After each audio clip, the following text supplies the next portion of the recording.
আজকে আমি এসেছি লেডি এঞ্জেল সেমেটারিতে। আপনারা অনেকেই হয়তো বলবেন যে ভিডিও করতে করতে একেবারে কবরস্থানে আমি পৌঁছে গেছি। ভিডিও করার জন্য নয়, মূলত আমি এরকম জায়গায় প্রায়ই আসি।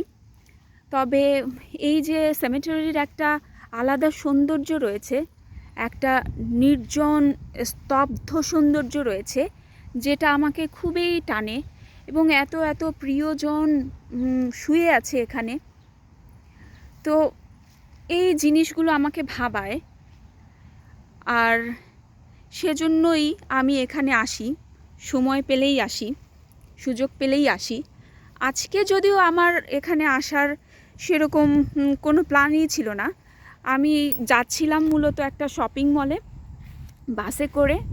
জানালা দিয়ে আমি দেখছিলাম যে এই সেমেটারির রাস্তাটা একেবারে ভেজা।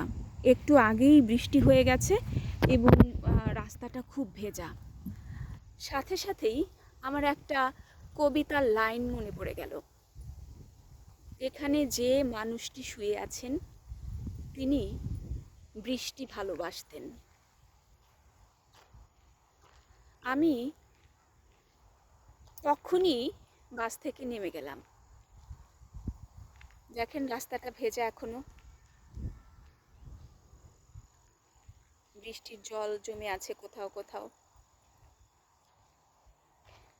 এতজন বৃষ্টি স্নাত ঘুমন্ত মানুষকে দেখার স্বাদ আমি সামলাতে পারলাম না। এই একটা লাইন আমাকে বাধ্য করলো আজকে এখানে নিয়ে আসার জন্য।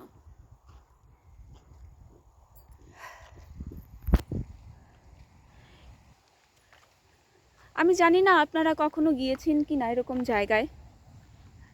যাবেন, কিছু সময় বসে থাকবেন, দেখবেন যে নিজেকেও অনেক সময় খুঁজে পাওয়া যায়। অনেক উপলব্ধি যেটা আপনি হয়তো করতে পারছেন না, সেটা এখানে আসলে আপনি করতে পারবেন। অনেককে ক্ষমা করতে পারবেন, অনেককে ভালোবাসতে পারবেন, অনেক কিছু গ্রহণ করতে পারবেন, ত্যাগ করতে পারবেন।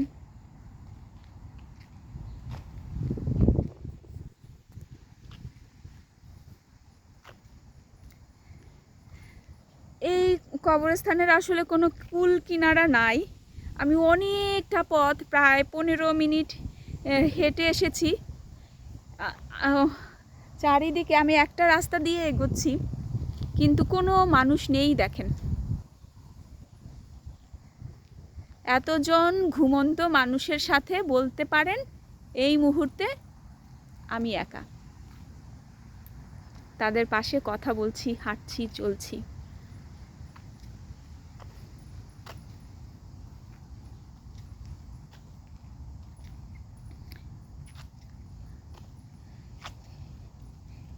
একটা রাস্তা কি সুন্দর, দেখেন, ভেজা।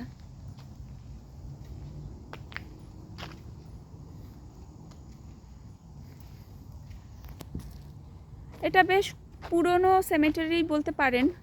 1877 সালে প্রতিষ্ঠিত। আমি আসার সময় গেটে দেখেছি।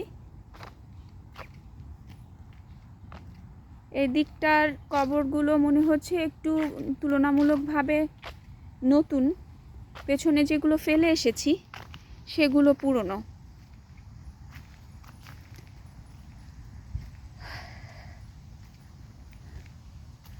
আমি বাংলাদেশেও গিয়েছি বিভিন্ন সেমেটারিতে, কবরস্থানে। আমি ছোটোবেলায় গোরস্থান রোড স্কুলে পড়েছি, ওখানে গিয়ে ওখানের কবরে যেতাম আমি। বরিশাল শ্মশানে গিয়েছি।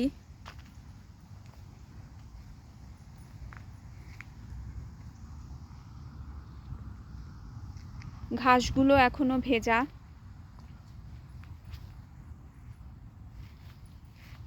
শেষ করব আমি।